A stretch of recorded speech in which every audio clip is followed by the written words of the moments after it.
Hello students, welcome to magnet brains. आज हम व्याकरण का नया टॉपिक पत्र लेखन पढ़ेंगे। अभी तक हमने लगभग सभी व्याकरण के टॉपिक्स कंप्लीट कर लिए हैं।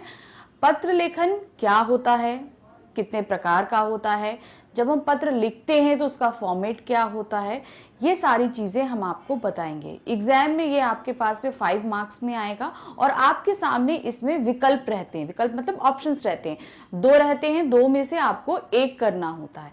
इसलिए आप जब भी उसको अटेम्प्ट करें ध्यान से पढ़िएगा दोनों टॉपिक्स को। जो आपको लगे कि आप अच्छी तरीके से उसको एक्सप्लेन कर सकते हैं, आप उसी को लिखिएगा। इनकी वर्ड लिमिट 80 to 100 वर्ड्स में रहती है।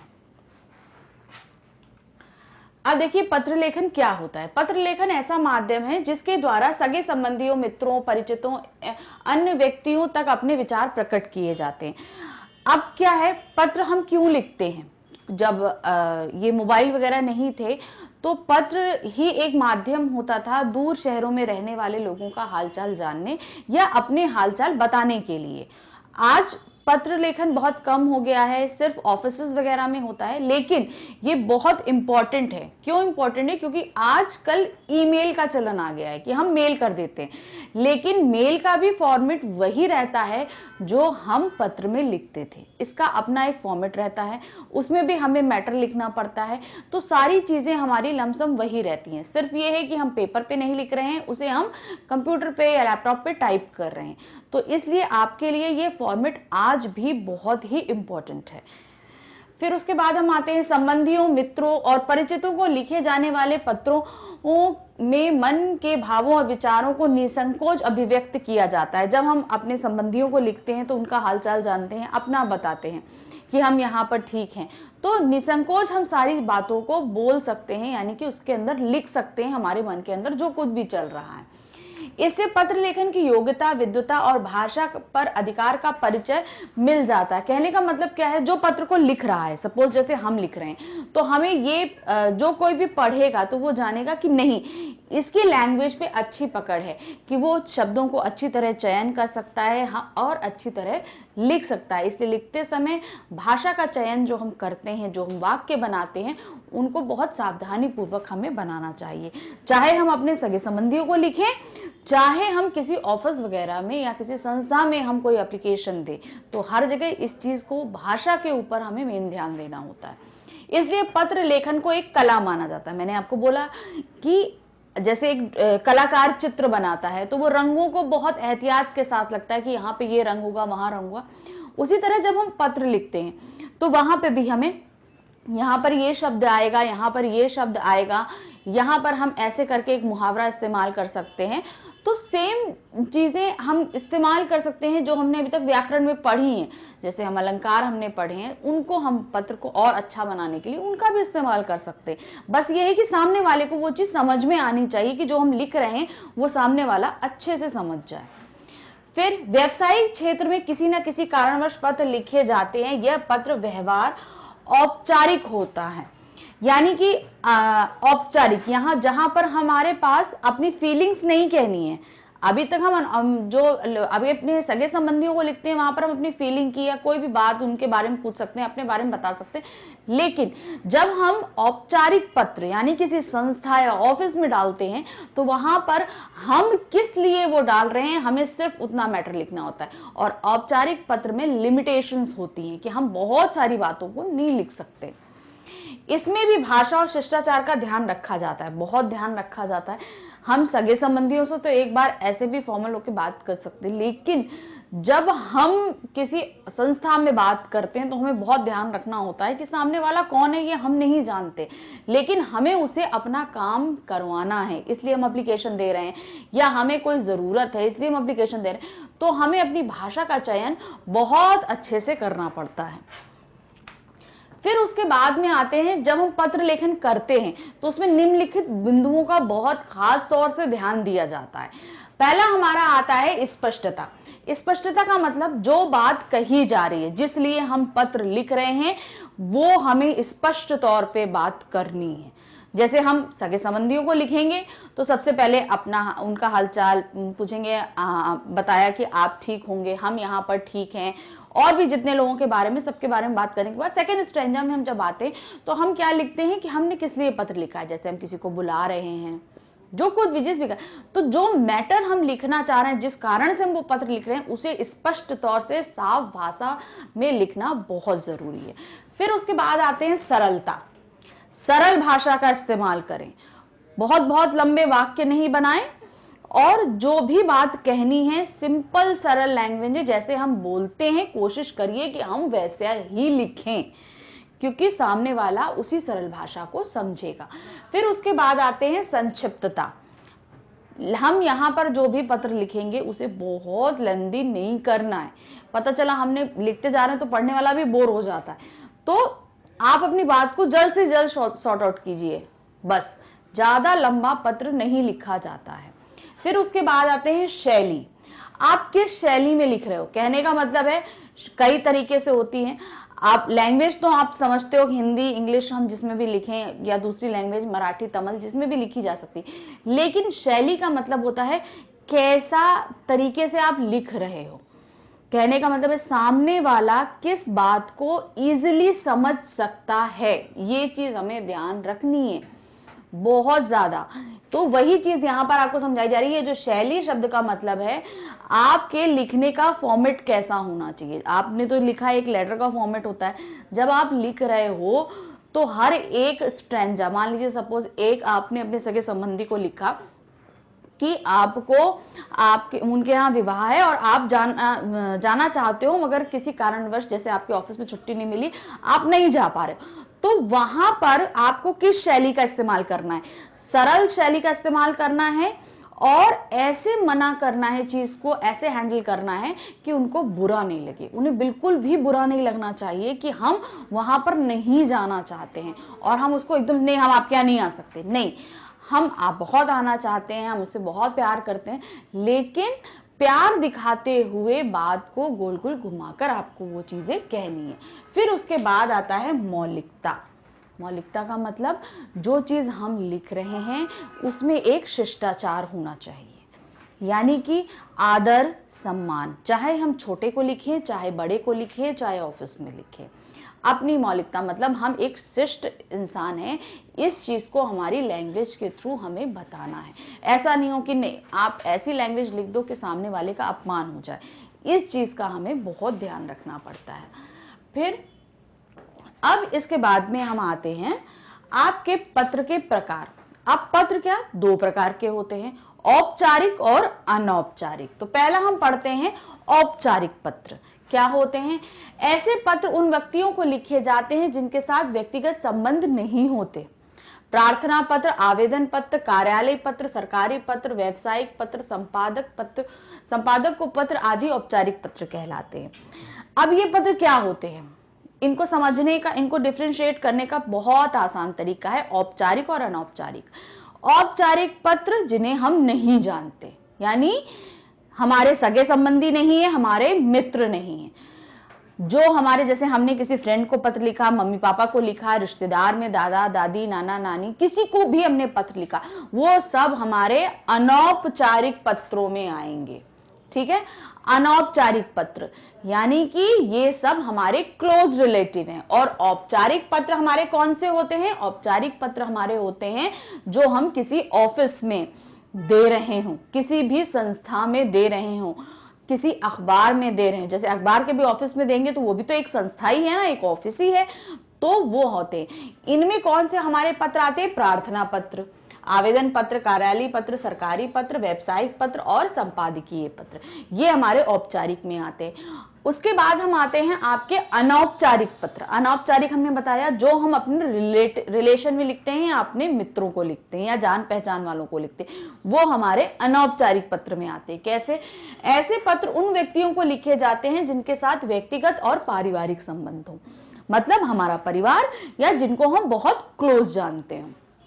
संबंधियों, मित्रों और परिचितों को लिखे जाने वाले पत्र अनौपचारिक पत्र होते हैं। इन पत्रों में औपचारिकता के स्थान पर आत्मीयता होती है। औपचारिकता क्या होती है? मतलब हम किसी से मतलब हेलो हाय बस करके इतना ठीक है। आत्मीयता, अरे आप कैसे हैं, आप आए, आपकी तबीयत कैसी है, पिछले हफ्ते आपको आपकी तबीयत नहीं ठीक थी, तो मतलब हमारे जब क्लोज रिलेटिव मिलते हैं ना, तो हम उनको पुराना भी याद दिलाते हैं कि अरे आप पिछले हफ्ते आपकी तबीयत नहीं ठीक थी।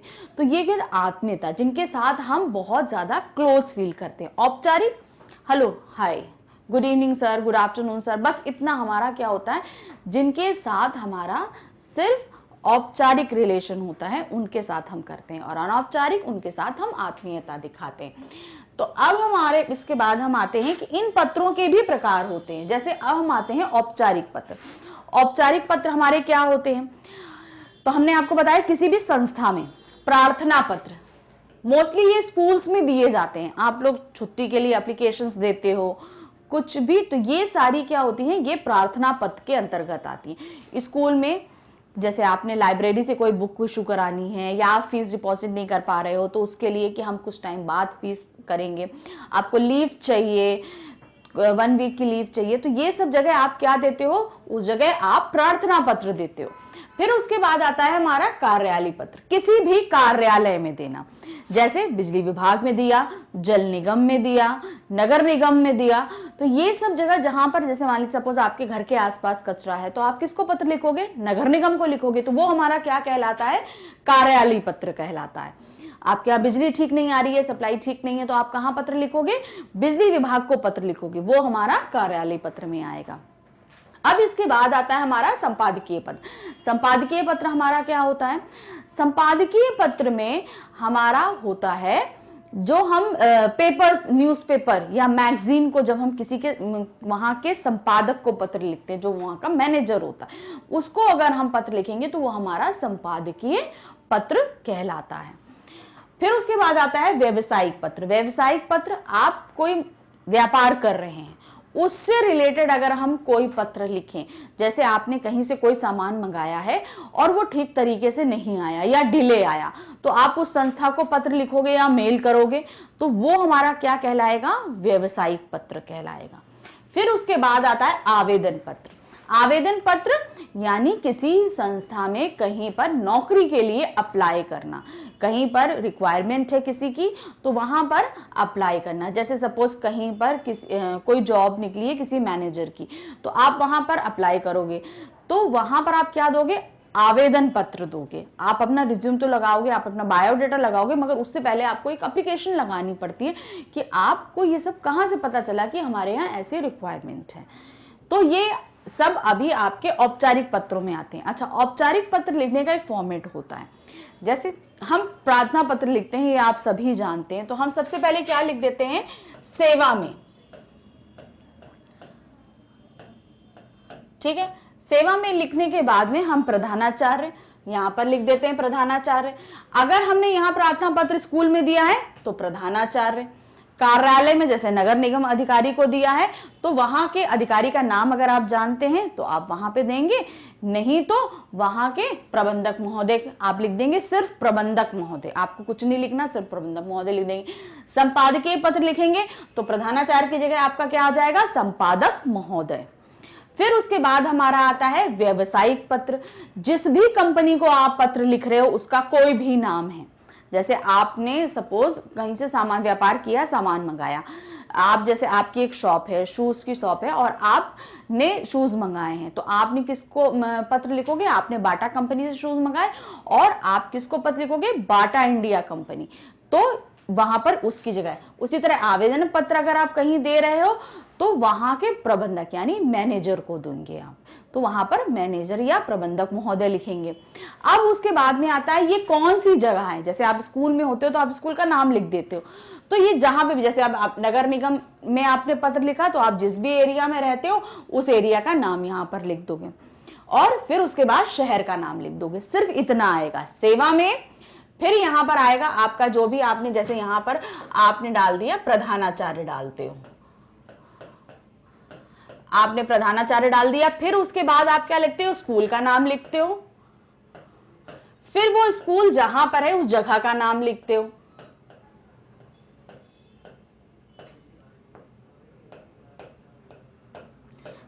ये लिखने के बाद में एक मोस्ट इंपॉर्टेंट चीज है जो हम सभी औपचारिक पत्रों में लिखते हैं, वो है विषय, जिसे आप इंग्लिश में सब्जेक्ट लिखते हो। आप क्यों लिख रहे हो, हमें वहां पर विषय लिखना होता है। विषय आप जब लिखेंगे, विषय लिखने के बाद आपको ये चीज बतानी होती है कि आपने ये पत्र किस लिए लिखा है। जैसे सपोज आपने यहाँ पर लिखा है कि आपके एरिया में बिजली ठीक से नहीं आ रही, इसके लिए पत्र लिख रहे हो, तो आप यहाँ पर क्या विषय दोगे, बिजली सुविधा ठीक से उपलब्ध ना होने के विषय में, सिर्फ सिंपल।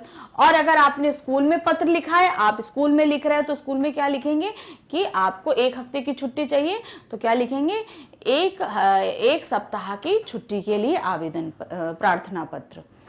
फिर उसके बाद हम आते हैं संपादकीय पत्र। तो जैसे आप कोई अपना आर्टिकल छपवाना चाहते हैं, जैसे आपने एक आर्टिकल लिखा है बहुत अच्छा सा कि आजकल शहर में प्रदूषण बहुत बढ़ा हुआ है, तो उसका आपने एक छोटा सा आर्टिकल लिखा है और उसे आप न्यूज़पेपर में छपवाना चाहते हैं, तो आप कैसे लिखेंगे, प्रदूषण से संबंधित एक आर्टिकल को छपवाने हेतु पत्र।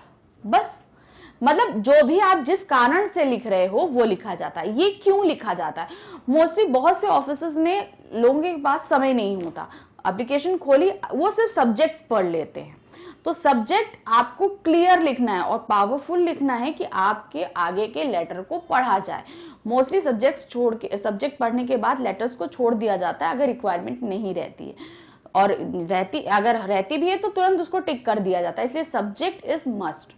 सब्जेक्ट लिखने के बाद आपका जो भी मैटर है वो आप उसके बाद नीचे लिख देंगे, यहाँ पर सारा मैटर आपका आ जाएगा। फिर उसके बाद आप भवदीय लिख देंगे, जैसे आपके लिखेंगे आपका आज्ञाकारी शिष्य हो जाएगा, ठीक है। फिर आप उसके बाद नीचे आप सब जगह वहां पर भवदीय, अगर बॉयज हैं तो भवदीय, लड़कियां हैं तो भवदिया या में आ की मात्रा लग जाएगी। फिर उसके बाद नीचे अपना नाम। अब नाम के बाद एड्रेस के बहुत जगह होती है कि मैम एड्रेस लिखेंगे कि नहीं लिखेंगे। एड्रेस हम सिर्फ उस जगह लिखते हैं जहां पर रिक्वायरमेंट हो। सपोज जैसे आप स्कूल में लिखते हो पत्र, तो वहां एड्रेस की रिक्वायरमेंट नहीं है। क्यों, वहां की आपकी आइडेंटिफिकेशन आपकी क्लास होती है। जैसे आप 10th A में पढ़ते हैं, तो आपने क्या लिख दिया, अपना नाम लिखने के बाद कक्षा 10th A लिख दिया आपने, बस आपकी आइडेंटिफिकेशन वहीं तक है। लेकिन जब हम बाहर कहीं पत्र लिखते हैं तो हमारी आइडेंटिफिकेशन बदल जाती है। वहां पर हम क्या लिखेंगे, जैसे हमने आपको बताया नगर निगम अधिकारी को पत्र लिखेंगे कि हमारे एरिया में नहीं आ रही, तो आप जिस एरिया में रहते हो सिर्फ आप उस एरिया का नाम लिखेंगे। सपोज दयालगंज एरिया है, तो आपने अपना नाम लिखा दयालगंज एरिया दिल्ली, बस इतना लिख दीजिए कि इस एरिया में लाइट नहीं आ रही है। अब बहुत जगह रिक्वायरमेंट होती है फुल एड्रेस की। फुल एड्रेस कैसे, जैसे हमने आपको व्यवसायिक पत्र बताया।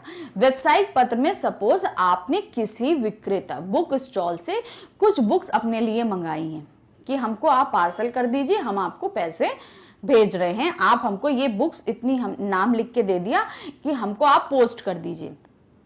तो वो हम कैसे करेंगे, उसको तो फिर पूरा फुल एड्रेस देना पड़ेगा, क्योंकि कोई चीज हम अपने एड्रेस में मंगवा रहे हैं, तो वहां पे हमें आपको फुल एड्रेस देना पड़ता है। जब हम अपने पते पर कोई चीजें मंगवा रहे होते तब हमें पूरा आपका नाम, आपका मकान नंबर, गली नंबर, मोहल्ले का नाम, एरिया का नाम, शहर का नाम, पिन कोड, इवन अगर आप चाहें तो फोन नंबर तक मेंशन कर सकते हैं। फिर उसके बाद आती है दिनांक, आपने किस डेट को लिखी। अब इसका बहुत एक चीज ध्यान रखिए, सारा फॉर्मेट आपका लेफ्ट हैंड साइड चलेगा। आप जब भी लिखेंगे आपका लेफ्ट हैंड साइड चलेगा। कोई भी न्यू लाइन लेंगे, जब भी आप कोई भी न्यू लाइन लेंगे हमेशा लेफ्ट हैंड साइड से शुरू करेंगे। इवन आप पैरा भी अगर चेंज करते हैं तो पैरा मिडिल में नहीं चेंज होगा। पैरा फिर आपका, जैसे सपोज आपका यहाँ पे पैरा एंड हो गया और आपको फिर से दूसरा पैरा शुरू करना है, तो आप फिर से यहीं से आकर लिखेंगे। आपको बीच में से यहां से लाइन नहीं शुरू करनी, हमेशा लेफ्ट हैंड साइड से ही आप लाइन की स्टार्ट करेंगे। लेटर का फॉर्मेट हमेशा यही रहता है। ये आपका औपचारिक पत्रों का फॉर्मेट इस तरीके से होगा। अब हम आपको बताएंगे अनौपचारिक पत्र कितने तरह के होते हैं और कैसे लिखे जाते हैं।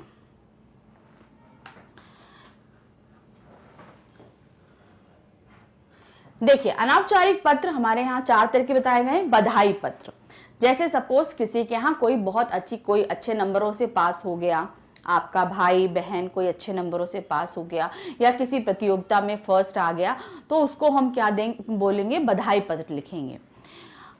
निमंत्रण पत्र, किसी के यहाँ कोई फंक्शन है, कोई बुलाना चाहता है, तो वहां पर क्या लिखेंगे, हम निमंत्रण पत्र लिखते हैं। किसी को हम बुला रहे हैं कि इस तारीख को हमारे यहाँ ऐसा ऐसा फंक्शन है, कृपया आने की कृपया कीजिए।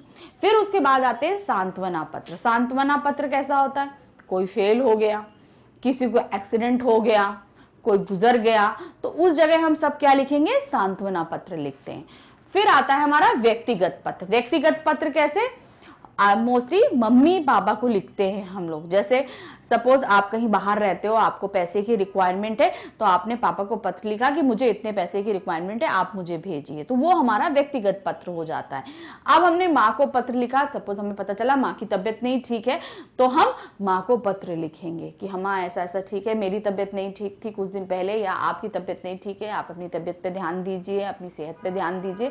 तो वो सब हमारा क्या हो जाता है, व्यक्तिगत पत्र के अंतर्गत आता है। अब आपको इसका भी फॉर्मेट बताती हूँ, सेम वही फॉर्मेट रहता है, इसमें भी सब कुछ हमारा लेफ्ट हैंड साइड पर ही रहेगा। जो कुछ भी हम लिखेंगे लेफ्ट हैंड साइड में। औपचारिक और अनौपचारिक पत्रों में जिसको पत्र हम लिख रहे हैं वो हमेशा ऊपर साइड में, जैसे हम माँ को पत्र लिख रहे हैं तो यहां पर क्या लिखेंगे, आदरणीय माँ।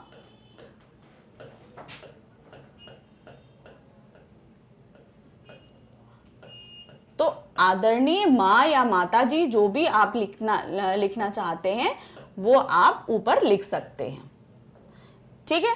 फिर उसके बाद में आप जो भी लिखें, चरण स्पर्श करके या प्रणाम करके जो कुछ भी लिखना चाहें आप लिख सकते हैं। अब उसके बाद में आपने जो भी लिखना है वहां पर लिखेंगे। फिर उसके बाद आपके लिखेंगे आपका प्रिय पुत्र या आज्ञाकारी पुत्र, ठीक है, आज्ञाकारी पुत्र या पुत्री।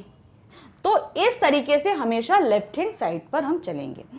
हमारे आगे की वीडियो में भी हम इसका पूरा फॉर्मेट आपको बताएंगे कि इन्हें हम किस तरीके से लिखेंगे। लिखने के पूरे तरीके हम आपको 2-3 तरीके के पत्रों में करके आपको बताएंगे।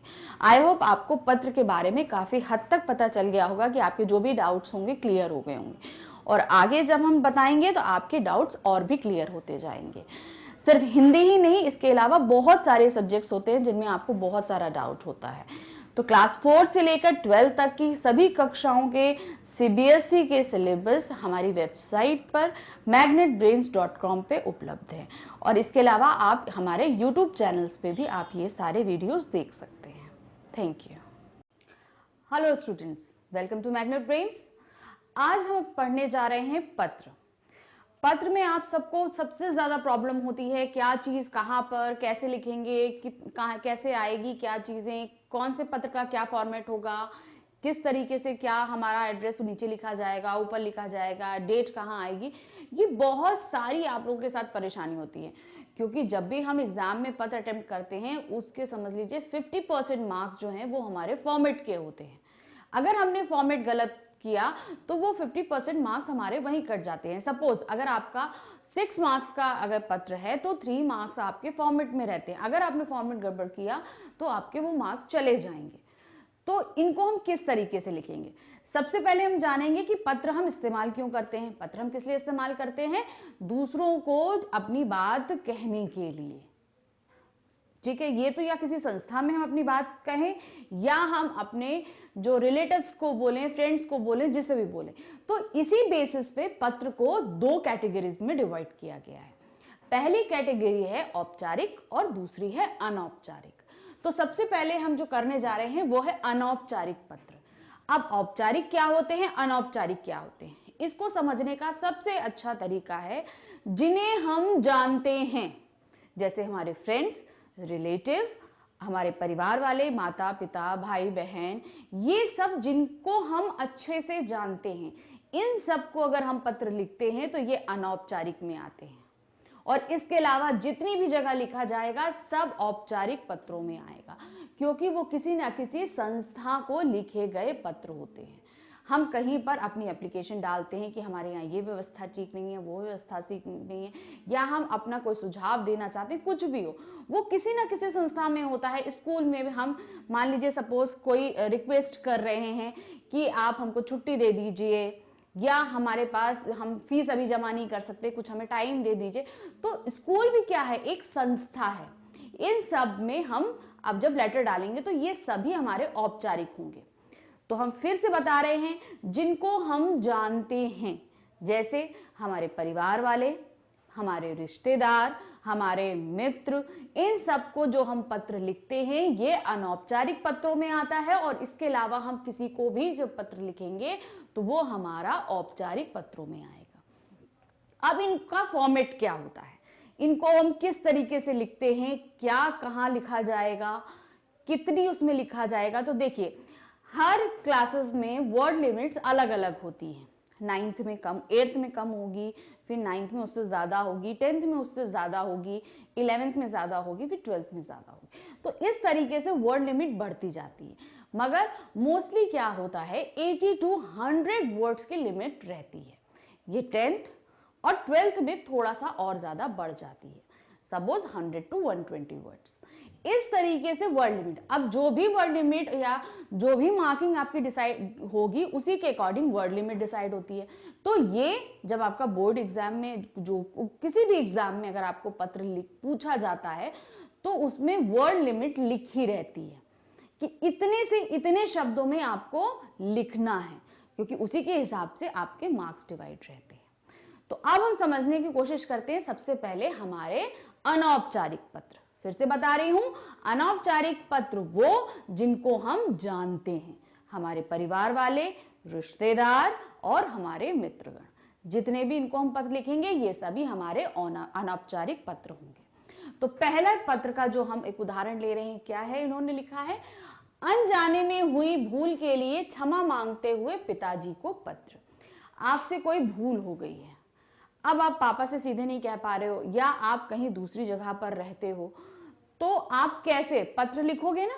अब उसी तरह से पिताजी को हम किस में लिख दें, आप सपोज बाहर हॉस्टल में रहते हो, तो आप क्या लिखोगे अपने पिताजी को पत्र कि हमारे स्कूल का रजिस्ट्रेशन हो रहा है, उसके लिए फीस चाहिए या फीस डिपॉजिट करनी है, आप पैसे भेज दीजिए, कुछ भी, कोई भी एक फॉर्मेट आपको लेना है।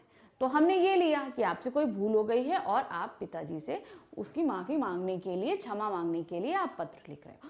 तो अब इसका फॉर्मेट कैसा होगा, देखिए, सबसे पहले आपका पता, क्योंकि जिसको हम भेज रहे हैं लेटर, उसका पता तो हम ऊपर लिखेंगे, एनवेलप में लिखते हैं सबसे ऊपर, जहां पोस्टल लेटर है जिसको हम भेज रहे हैं।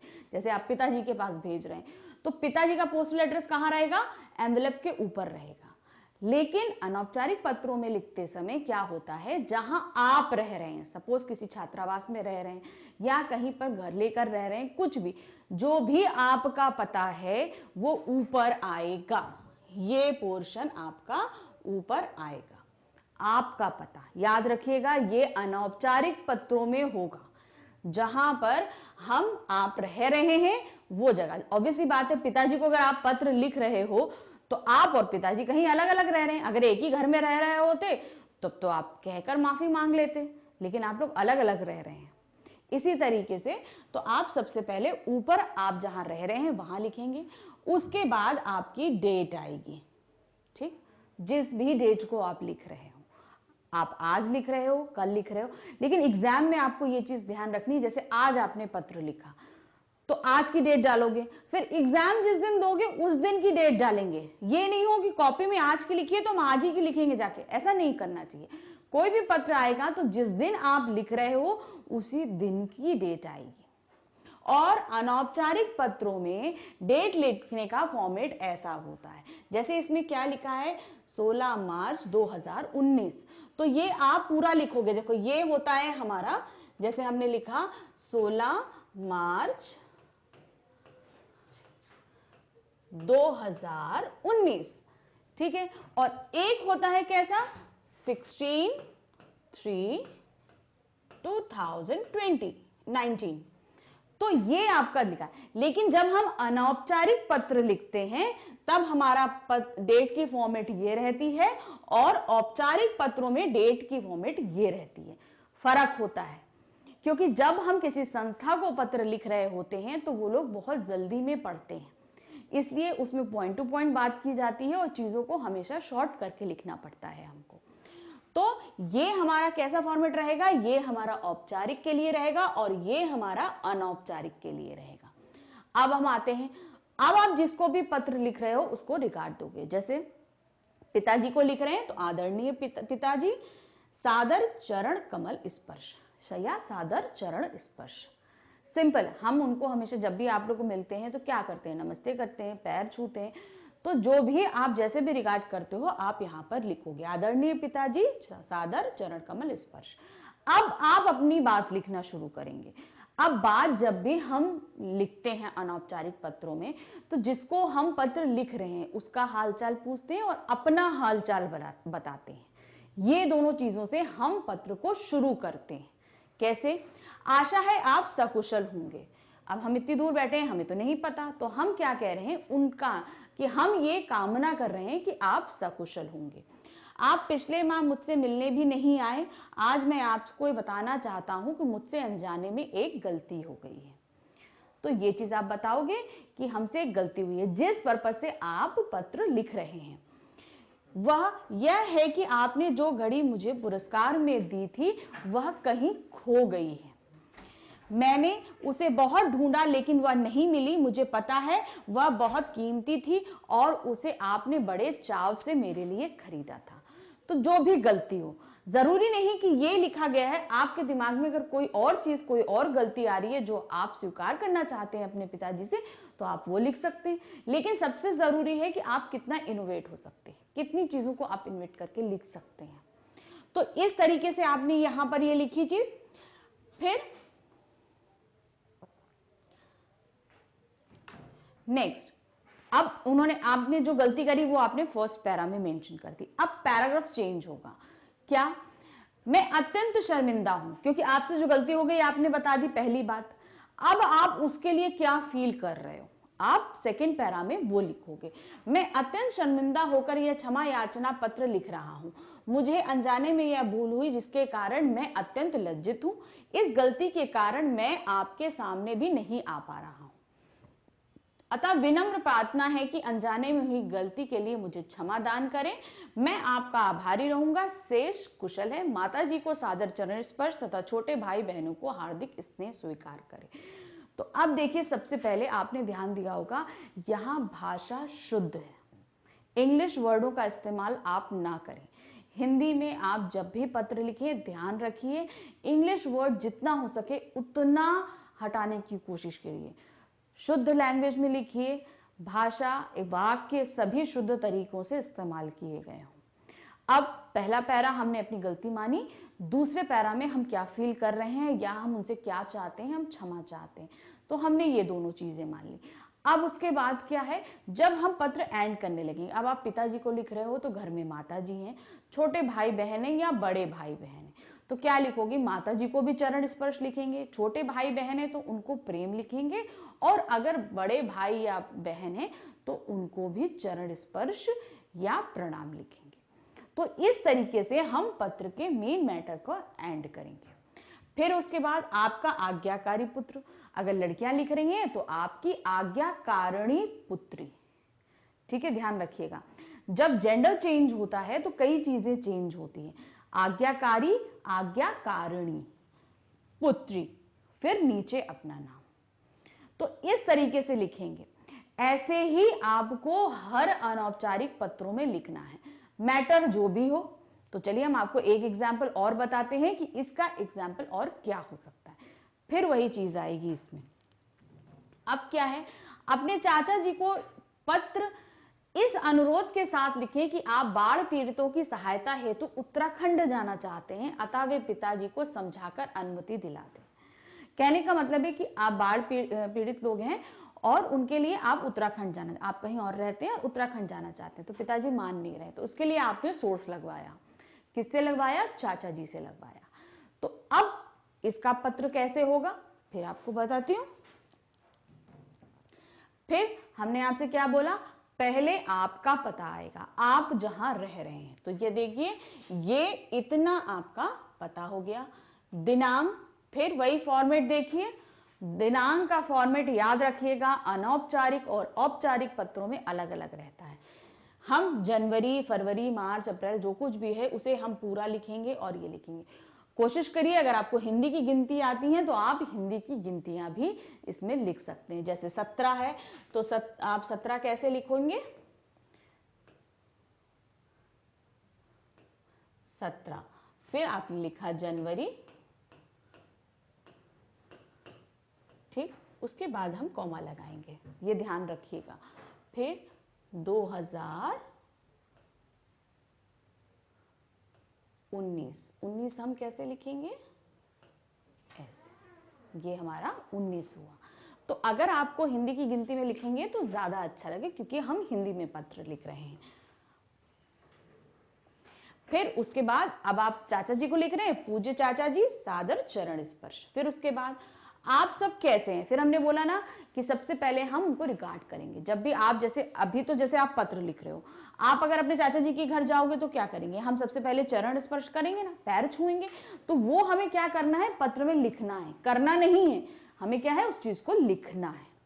हमने लिखा, आप सब कैसे हैं, इधर बहुत बारिश हो रही है। तो सबसे पहले हमने कहा, या हम ऐसे भी लिख सकते हैं, आप सभी सकुशल होंगे, ये मेरी मनोकामना है।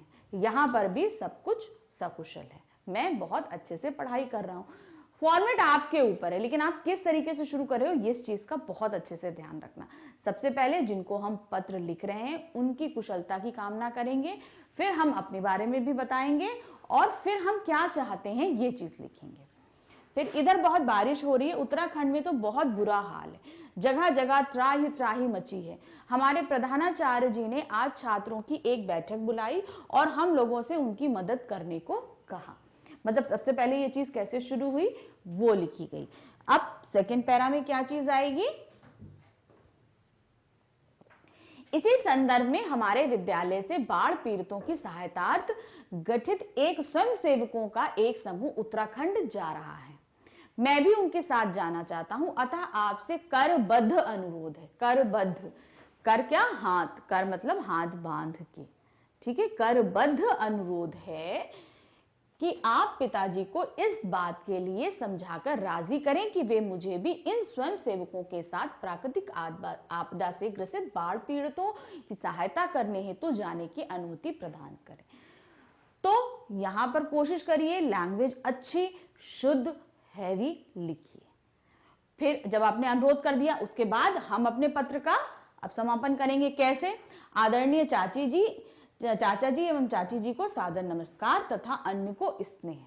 अब चाचा चाची हैं तो बच्चे छोटे होंगे, अगर बड़े हैं तो आप उन पे भी लिख सकते हैं कि उनको भी प्रणाम, उनका नाम लेकर लिख सकते हैं, किसी भी तरीके से लिख सकते हैं। स्नेह, छोटे हैं छोटों को स्नेह, बड़े हैं तो बड़ों को प्रणाम या चरण स्पर्श, इस तरीके से आप करेंगे।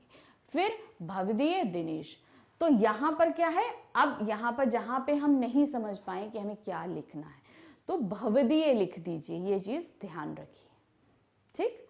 ये हमने लिखा, फिर आपका नाम। अगर लड़कियां होंगी तो क्या लिखेंगी, भवदिया, या में आ की मात्रा एक लग जाएगी, आपका हो जाएगा भवदिया। तो हमने आपको यहाँ पे बहुत छोटी छोटी सी हम बारीकी बता रहे हैं, उन बारीकियों का ध्यान रखिएगा। पहला पॉइंट, जब हम अनौपचारिक पत्र लिखते हैं सबसे पहले हमें क्या करना होता है, अपना पता हमें सबसे ऊपर लिखना होता है। उसके बाद हमारी तारीख आती है, दिनांक आता है। दिनांक हमें एक्सपेंडेड फॉर्म में लिखना है, मतलब बढ़ा के पूरा लिखना है। जैसे 17 जनवरी 2019। तो जिस भी डेट में आप पत्र लिख रहे हैं या एग्जाम में आपसे पूछा जा रहा है, उसी ही डेट, वही डेट आप डालेंगे। सपोज आपका एग्जाम होता है 15 मार्च को, तो आप क्या डालोगे, 15 मार्च 2020। तो पूरा ये इस तरीके से डालेंगे आप। फिर उसके बाद जब हम दिनांक लिख लेंगे, दिनांक लिखने के बाद हम जिनको भी पत्र लिख रहे हैं अनौपचारिक पत्रों में, हमसे बड़े हैं तो उनको चरण स्पर्श, और अगर हमसे छोटे हैं या तो नमस्कार या सास्नेह, इस तरीके से हम लिखेंगे। फिर जब हम पत्र का जो मेन पैरा है जब हम शुरू करते हैं तो सबसे पहले जिनको हम पत्र लिख रहे हैं उनके सकुशल होने की कामना करेंगे और फिर अपने अच्छे होने की बात हम बताएंगे। फिर जिस पर्पस से हम लिख रहे हैं वो पर्पस लिखेंगे। फिर आप जो पर्पस आपने वो लिखा कि ये चीज है, फिर आप उनसे क्या चाहते हैं वो आप सेकंड पैरा में लिखेंगे। फिर उसके बाद जब हम पत्र का समापन करने लगेंगे यानी कि एंडिंग पे आएंगे तो वहां घर में मौजूद, जैसे आप अपने अब ये पिताजी को लिखा तो माता जी को चरण स्पर्श, चाचा जी को लिखा तो चाचा चाची को चरण स्पर्श, छोटों को स्नेह और बड़ों को प्रणाम, इस तरीके से लिखेंगे। अगर आप अपने मित्र को या भाई बहनों को लिख रहे हैं, जिसको भी लिख रहे हैं, मित्र को लिख रहे हैं, तो आप क्या बोलेंगे, आप माता पिताजी को हमारा चरण स्पर्श, छोटे भाई बहनों को प्यार या बड़े भाई को प्रणाम, कुछ भी जो है इस तरीके से लिखेंगे। फिर उसके बाद जब एंड आएंगे तो पिताजी और माताजी को जब हम पत्र लिखते हैं तब तो हम आपका पुत्र और आपकी आपका आज्ञाकारी पुत्र और आपकी आज्ञाकारिणी पुत्री लिख सकते हैं, लेकिन ये हम सबके लिए नहीं लिखते हैं।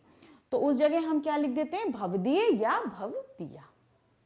अब हम आपको एक फिर से अनौपचारिक पत्र का उदाहरण दे रहे हैं। अब थर्ड हमारा क्या है, अपनी बहन को पत्र लिखकर योगासन करने के लिए प्रेरित कीजिए। मतलब आपको अपनी बहन को पत्र लिखना है और कई योग कितना अच्छा है ये प्रेरित करते हुए उसको पत्र लिखना है कि वो भी योग करे और उसके फायदे उठाए, इस तरीके से पत्र लिखना है। तो अब इसका फॉर्मेट क्या रहेगा, फिर से सबसे पहले अपना पता, जो भी आप जहां पे भी रहते हैं, फिर बहन आपके हम उम्र है, आपसे बड़ी है या छोटी है, उस हिसाब से, जैसे इसमें दे रहे हैं क्या, प्रिय संजना, यानी कि बहन छोटी है, ठीक है। अगर बड़ी है तो आप क्या लिखोगे, नमस्कार दीदी, ठीक है। आप दीदी करते हुए या चरण स्पर्श, ठीक है, दीदी, तो जिस तरीके से आप उन्हें संबोधित करते हो वैसे लिखोगे। प्रिय संजना प्रसन्न रहो, छोटा है तो इस तरीके से लिखा। फिर तुम्हारा पत्र मिला, यह जानकर चिंतित होना स्वाभाविक था कि अभी भी तुम्हारा स्वास्थ्य पूरी तरह से ठीक नहीं है। मुझे तुम्हारी सहेली तृप्ति से पता चला कि तुम्हारी दिनचर्या अत्यधिक अस्त व्यस्त है तथा तुमने योगासन करना भी छोड़ दिया है, जिसके कारण तुम्हारे स्वास्थ्य पर विपरीत असर पड़ रहा है और पढ़ाई में भी तुम्हारा मन भी एकाग्र नहीं हो पा रहा है। इसके अतिरिक्त तुम्हारी अन्य गतिविधियां भी प्रभावित हैं। मेरी सलाह है कि तुम नियमित रूप से योगाभ्यास अवश्य करो, इसके बहुत से सकारात्मक परिणाम तुम्हें स्वतः अनुभव होंगे। तो अब क्या है, योगासन करने के लिए प्रेरित कर रहे हैं, यानी कि उसको कोई प्रॉब्लम है, कोई स्वास्थ्य से रिलेटेड कोई दिक्कत आ रही है, तो इसलिए उसको योगासन करने के लिए प्रेरित किया जा रहा है। तो ये हमने यहां पर दिया, ये फर्स्ट पैरा में। फिर सेकेंड, प्रेयस, आप उसको योगासन के फायदे भी तो बताने हैं, उनकी जो उसको कैसे पता चला ये लिखा, फिर बताया कि तुम करो, फिर आगे क्या लिखा, फिर उसको योगासन करने के लिए हम बोल तो रहे तो उसके फायदे भी तो उसको बताए, तभी तो वो प्रेरित हो गया। अब उसको प्रेरणा देनी कि नहीं तुमको करना है, उसको पहले तो हमने बोल दिया कि नहीं करो, अब उसको प्रेरित करना है। कैसे करेंगे हम, प्रिय संजना, योगासन से शरीर में रक्त का संचार बढ़ता है, मांसपेशियां सुदृढ़ होती हैं तथा आलस्य दूर हो जाता है। योगासन तथा योग करने वाले छात्रों का मन पढ़ाई में भी खूब लगता है तथा उनकी स्मरण शक्ति भी बढ़ती है। तुम्हें पढ़ाई होगा, स्वस्थ शरीर में ही स्वस्थ मस्तिष्क का वास होता है। अतः मेरी सलाह मानो और नियमित योग तथा व्यायाम करने का अभ्यास डालो। साथ ही साथ अपनी खान पान की आदत में भी सुधार लाने का प्रयास अवश्य करो। मुझे पूर्ण विश्वास है कि तुम मेरी सलाह पर तुरंत अमल शुरू कर दोगी तथा पत्र द्वारा मुझे सूचित भी करोगी। घर में भी सभी को मेरा प्रणाम कहना, शेष मिलने पर। तुम्हारी बहन रिया। तो अब यहां पर आपने लिखा है, आप अपना मिल, तुम्हारा भाई या तुम्हारी बहन, जैसे भी है, अपना नाम याद रखेगा, नाम कोई और नहीं लिखेंगे। आप पत्र लिख रहे हैं, आप अपना नाम ही लिखेंगे, क्योंकि एग्जामिनर इस चीज को टैली करते हैं कि ये किसका नाम डाल रहा है। क्योंकि कॉपी पे आपका नाम होगा तो इधर भी आपका नाम टैली किया जाएगा कि पत्र पे किसका नाम लिखा है। तो इस तरीके से आपको लिखना है। तो आई होप आपको अनौपचारिक पत्र बहुत अच्छे से समझ में आ गए होंगे। अब हमारा क्या आगे रहेगा, औपचारिक पत्र। तो चलिए देखते हैं औपचारिक पत्र का क्या फॉर्मेट रहे। ओके, तो यहां पर इन्होंने क्या दिया है, पहला हमारे पास उदाहरण दिया है। तो अब साथ साथ में हम बताते चलेंगे कि इसका फॉर्मेट किस तरीके से अनौपचारिक से अलग है और औपचारिक। तो हम हमको बता दें, औपचारिक पत्र किसी भी संस्था को लिखा गया पत्र औपचारिक पत्र कहलाता है, जहां हम अपनी रिक्वेस्ट भेज सकते हैं, हमें किसी चीज़ की कंप्लेंट करनी है तो हम भेज सकते हैं, कोई चीज़ करवाना चाहते हैं कुछ करवा सकते हैं, किसी की प्रशंसा है। इसी के अंदर हम किसी ऑफिस में भी यानी कि संपादक यानी किसी पत्र या मैगजीन और आपके न्यूज़पेपर के ऑफिस में भी हम पत्र डालते हैं। अगर हम अपना कोई आलेख वगैरह छपवाना चाहते हैं तो भी ये पत्र हमारे किस में आएंगे, आपके औपचारिक पत्रों में ही आएंगे। इसका अब हम फॉर्मेट देखते हैं कि क्या होगा। छात्रों के लिए अधिक खेल सामग्री उपलब्ध कराने का अनुरोध करते हुए अपने प्रधानाचार्य महोदय को प्रार्थना पत्र लिखिए। तो यहाँ पर क्या है, हम अपने स्कूल में लिख रहे हैं और याद रखिए स्कूल में हमारी आइडेंटिटी क्या होती है। अगर आपके पास कोई पोस्ट है, सपोज आप किसी क्लास के क्लास मॉनिटर हैं या आप अपनी स्पोर्ट टीम के कैप्टन हैं या हेड बॉय हैं, कुछ भी हैं अगर, तो वो डिग्निटी आप अपने साथ मेंटेन रखेंगे, क्योंकि स्कूल में हमारी आइडेंटिटी क्या होती है, सबसे पहले हमारा नाम, हमारी क्लास और अगर उसके अलावा हमारे पास कोई पोस्ट है तो उसी हिसाब से हमें पत्र लिखना होगा। याद रखिएगा ये चीज। तो अब हम शुरू करते हैं पत्र का फॉर्मेट। यहां पर क्या लिखेंगे, अब ये डिफरेंट हो जाएगा। औपचारिक पत्रों में हम जिसको पत्र लिख रहे हैं उसके बारे में हम शुरू करते हैं। जैसे हम किसी संस्था में लिखते हैं तो उस संस्था के हेड को अगर लिख रहे हैं तो यहाँ पर, जैसे हम यहाँ स्कूल में लिख रहे हैं तो स्कूल में हम क्या लिखेंगे, हमारे हेड कौन है, हमारे प्रधानाचार्य यानी हमारे प्रिंसिपल। तो अब हम उनकी सेवा में हैं, हम उनको रिक्वेस्ट कर रहे हैं तो हम वहां पे क्या लिखेंगे, सेवा में प्रधानाचार्य महोदय। अब उसके बाद स्कूल, कहाँ के प्रधानाचार्य हैं, आप अपने स्कूल का नाम लिखिए। अगर आप किसी दूसरे स्कूल के प्रिंसिपल को लिख रहे होंगे सपोज किसी और उस मैटर में, तो आप उस स्कूल के प्रधानाचार्य को लिख रहे हैं तो आप वहां के स्कूल का नाम लिखेंगे। फिर अब वो विद्यालय कहाँ है, पालम, नई दिल्ली में, कहीं पर भी हो सकता है, ठीक है, कहीं जगह का, आप किसी भी जगह जहां पे भी आपको समझ में आए वहां का आप या अपने ही स्कूल का नाम आप लिख सकते हैं। फिर अब एक चीज ध्यान रखिए कि जब हम किसी संस्था को पत्र लिखते हैं तो संस्था में तो बहुत सारे पत्र आते हैं, तो हर एक चीज को जल्दी जल्दी में देखा जाता है, कोई इत्मीनान से नहीं पढ़ता। तो उस जल्दबाजी में क्या होता है, हमको अपनी बात बहुत शॉर्ट फॉर्म में कहनी होती है। तो उस शॉर्ट फॉर्म का सबसे अच्छा जो निकाला जाता है, जितने भी हम औपचारिक पत्र लिखेंगे उसमें हम विषय जरूर लिखेंगे, इंग्लिश में जिसे हम सब्जेक्ट कहते हैं। तो जैसे हम यहां पर लिखेंगे उसके बाद विषय, याद रखिए प्रधानाचार्य स्कूल का नाम, उसके बाद हम तुरंत विषय डालेंगे। ये अवश्य बहुत जरूरी है कि ये कंपलसरी है, डालना ही डालना है जितने भी आपके औपचारिक पत्र होंगे। अब हम किस लिए लिख रहे हैं, खेल सामग्री के लिए। क्या होगा, अधिक खेल सामग्री उपलब्ध कराने का अनुरोध करते हुए पत्र, इस तरीके से हम लिखेंगे। हम जो पर्पस लिख रहे हैं वो हम शॉर्ट फॉर्म में कम से कम शब्दों में एक लाइन में लिख देंगे। अपनी बात हम बाद में कहेंगे, लेकिन जिस पर्पस से लिख रहे हैं वो पर्पस हमें सबसे पहले यहां पर मेंशन करना है। फिर उसके बाद महोदय, हम लिखते हैं रिस्पेक्टेड सर, तो उसकी जगह यहां पर रिस्पेक्टेड सर को हिंदी में हम क्या बोलेंगे, महोदय। फिर जैसा कि आपको विदित है कि आगामी मास में जिले स्तर पर विभिन्न खेल प्रतियोगिताओं का आयोजन होने वाला है, जिसमें हमारा विद्यालय भी भाग ले रहा है। हालांकि उपलब्ध साधनों से हमने अभ्यास किया है किंतु वह पर्याप्त नहीं है। मतलब हमने किया लेकिन हम कोशिश कर रहे हैं कि हमको और मिले। तो सबसे पहले हम और चाह रहे हैं, तो हम क्यों चाह रहे हैं कि हमारे पास सफिशिएंट नहीं है या वो खराब स्थिति में है या कुछ खराब स्थिति में है, तो वो कारण आप यहां पर लिखेंगे। अब पहली बात तो हमने यहां पर लिख दी, फिर सेकंड पैरा में हम क्या लिखेंगे, निवेदन है कि हमारे विद्यालय की खेल गतिविधियां आवश्यक निधि के अभाव में प्रभावित हो रही हैं। Hockey, badminton, table tennis, cricket के खिलाड़ियों को ना तो पूरी किट विद्यालय द्वारा उपलब्ध कराई गई है और ना खेल का सामान ही आवश्यकता अनुसार प्रदान किया जा रहा है। जब इस संबंध में खेल प्रशिक्षक महोदय से अनुरोध किया गया तो उन्होंने यह कहकर हाथ खड़े कर दिए कि मुझे विद्यालय से इतनी ही निधि प्राप्त हुई है, इससे अधिक चाहिए तो आप लोग प्रधानाचार्य जी से कहें, जैसा कि हम कर रहे हैं। फिर एतद यह अनुरोध हम आपसे कर रहे हैं इतर्थ का ये बहुत ही इसलिए शब्द का बिल्कुल शुद्ध रूप है ये। आपसे अनुरोध कर रहे हैं कि कृपया खिलाड़ियों की खेल सुविधाओं एवं सामग्री में कोई कमी ना की जाए तथा खेल गतिविधियों हेतु अधिक फंड निधि की व्यवस्था की जाए ताकि आने वाली प्रतियोगिताओं में हम बेहतर प्रदर्शन कर सकें और विद्यालय का नाम रोशन कर सकें। हम आपके अति आभारी रहेंगे। जो थैंकिंग यू लिखते हैं हम लोग एंड में इंग्लिश में, तो वहां क्या रहेगा, हम आपके अति आभारी रहेंगे।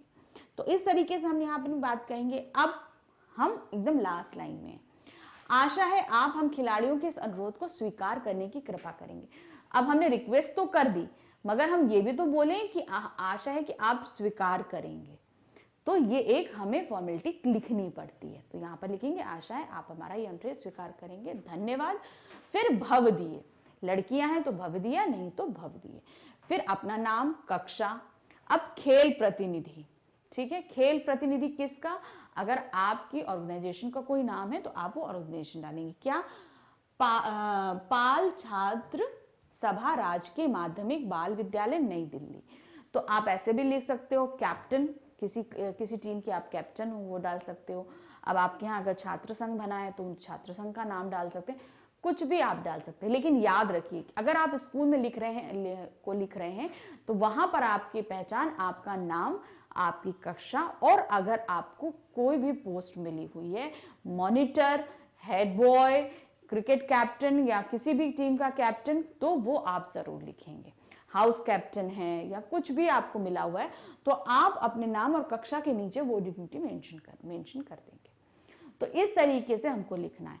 और याद रखिएगा एक चीज, इसमें हम जब भी लिखते हैं सबसे पहले जिनको पत्र लिख रहे हैं उनके लिए लिखते हैं, फिर उनके विषय आता है, हमारा सब्जेक्ट किस लिए लिखा गया है, फिर उसके बाद हम उनको जो है रिस्पेक्ट देते हुए स्टार्ट करते हैं, फिर अपनी बातें बोलते हैं कि हमें क्या चाहिए, जिस भी पर्पज से आपसे लेटर लिखा गया, जैसे हमने आपको अभी बताया।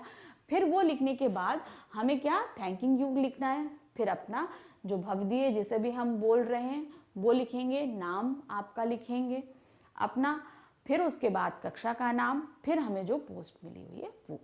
तो इस तरीके से हम जब भी कोई औपचारिक पत्र लिखते हैं तो इस तरह से लिखते हैं। अब इसका हम एक और उदाहरण आपको देते हैं। दूसरा क्या है, किसी महिला के साथ बस में हुए अभद्र व्यवहार को रोकने में बस कंडक्टर के साहस और कर्तव्य पारायणता की प्रशंसा करते हुए परिवहन विभाग को पत्र लिखिए।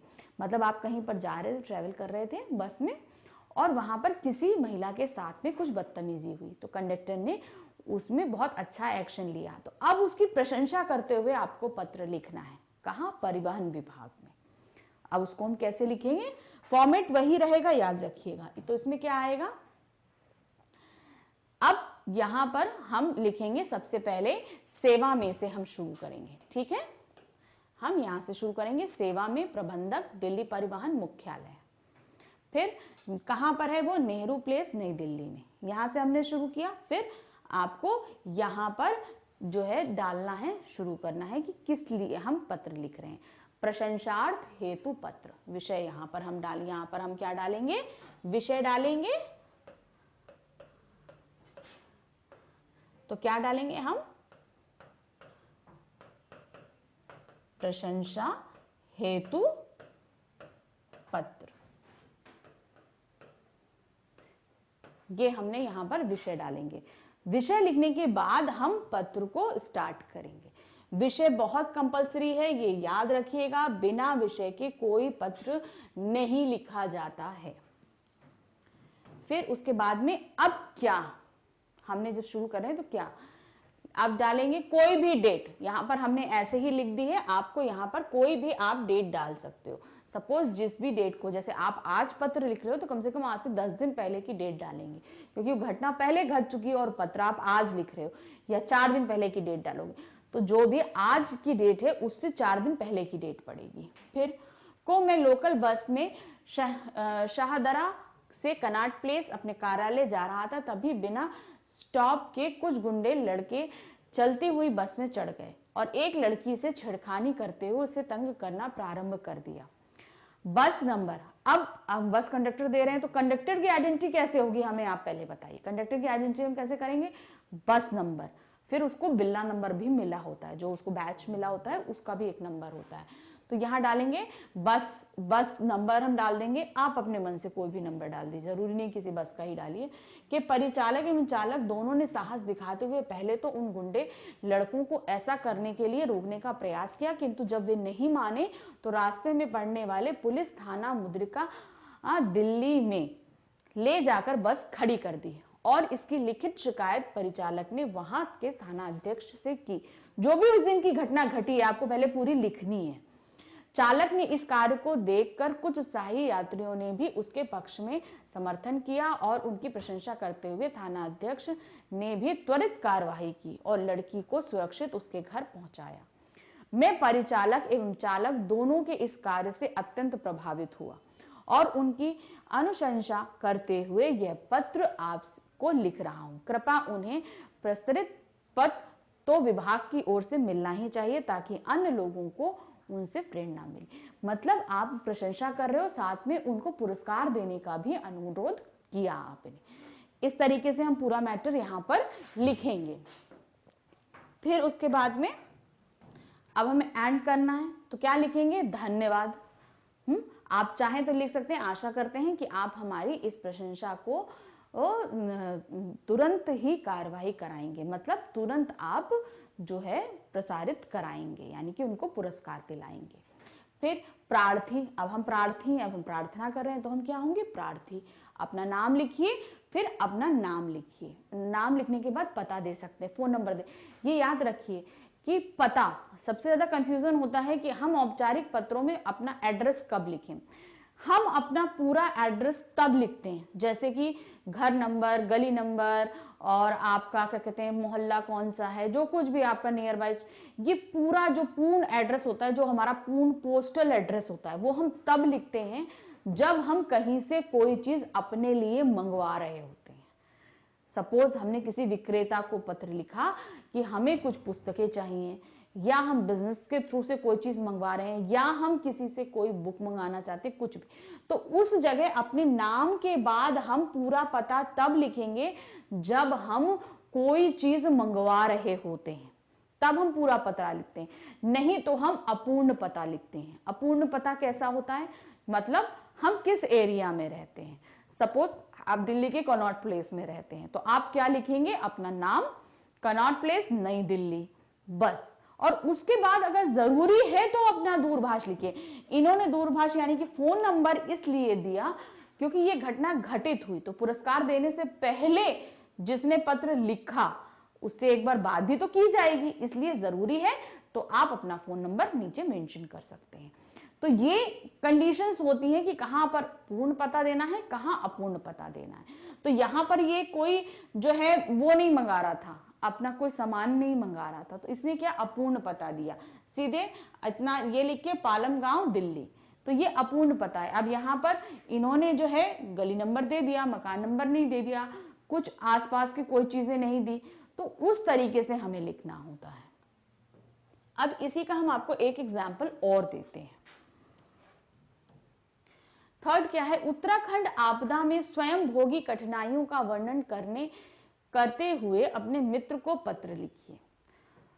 तो अब यहां पर क्या आ गया? हमारे पास में एक और अनौपचारिक पत्र है। यहां पर क्या हमने लिखा? हमने अनौपचारिक पत्रों में आपको क्या बताया है कि फिर से हम यहां पर अपना पता लिखेंगे, फिर उसको प्रिय पत्र जो हम लिख रहे हैं, पत्र किसको लिख रहे हैं? मित्र को। प्रिय गोविंद सहस्ने नमस्कार। फिर वो हम अपना मैटर लिखेंगे। मैटर क्या है? आशा है आप सपरिवार कुशल होंगे। हमारा तुम्हारा बहुत दिनों से संपर्क नहीं था, किंतु मैं तुम्हें अपने साथ घटी एक दुर्घटना के विषय में बताना चाहता हूं कि अभी पिछले वर्ष मैं अपने माता पिता के साथ 4 धाम की यात्रा पर गया था और उत्तराखंड में जो भयंकर त्रासदी हुई उसका भोक्ता बना। यानी कि वो गए थे और वहां खुद उस चीज को उन्होंने झेला। मैं माता पिता के साथ केदारनाथ धाम पहुंचा ही था कि 6 जून को बादल फट जाने से उत्तराखंड की नदियों में भयंकर जल प्लावन हो उठा और उसने पूरे क्षेत्र में तहस नहस कर दिया। मैं तो ईश्वर की कृपा से स्थानीय लोगों की सहायता से माता पिता के साथ सकुशल बच गया। तो आपको ये चीज बतानी है कि आपके साथ ये किस तरीके से घटित हुआ और आप बच गए। फिर ऐसी विषम परिस्थितियों में पुजारी जी ने मुझे अपने घर ठहराया था, इसलिए प्राण रक्षा हो गई। बाद में जो भयंकर त्रासदी टीवी समाचार पत्रों में देखी पड़ी, उससे तो यही प्रतीत हुआ कि हम सच में भाग्यशाली थे जो बच गए। फिर पैरा चेंज करेंगे। 2 दिनों तक मैं वहीं फंसा रहा, क्योंकि वापस आने के सारे रास्ते बंद हो चुके, किंतु सरकार ने तत्परता दिखाई और उस त्रासदी में फंसे लोगों के लिए राहत कार्य शुरू कर दिया। तभी सेना का एक हेलीकॉप्टर वहां पहुंचा, तब उसकी सहायता से हम तीनों बच पाए, यानी कि मैं और मेरे माता पिता, और देहरादून तक आ सके। वहां से मुझे अपने नगर के लिए रेल मिल गई और मैं सकुशल घर आ गया, किंतु कई दिनों तक मैं वहां के दृश्य नहीं भूल पाया। हम जब भी मिलेंगे तब विस्तार से चर्चा होगी और मैं तुम्हें अपने अनुभव बताऊंगा। शेष फिर आपका मित्र राहुल। तो इस तरीके से आपको सारी चीजें हमने बताई कि औपचारिक और अनौपचारिक पत्रों में हम किस तरीके से करते हैं। याद रखिए, बहुत जरा से डिफरेंस रहते हैं, बस उनको आपको ध्यान में रखना है और थोड़ा दिमाग से अच्छे शब्दों को कलेक्ट करिए अपने आसपास से। इंग्लिश वर्ड्स हमारी लैंग्वेज में बहुत ज्यादा बस चुके हैं, उनको हटा के उनका सब्स्टिट्यूट हिंदी में क्या होता है, हम क्या उनका मतलब होता है, कि हमसे कोई हिंदी में पूछे अगर तो हम क्या लिखेंगे, ये सारी चीजें हमें सोचनी है। ये सोचिए और उनको अपने पास इकट्ठा कीजिए एक किताब के अंदर, क्योंकि आप जितना हिंदी पढ़ेंगे समझेंगे आपके लिए लिखना उतना ही आसान होता जाएगा। आई होप आपको ये पत्र, दोनों औपचारिक और अनौपचारिक पत्र, बहुत अच्छे से समझ में आएंगे। और भी ज्यादा फायदा उठाने के लिए हमारे आगे के वीडियो देखते रहिएगा। Thank you.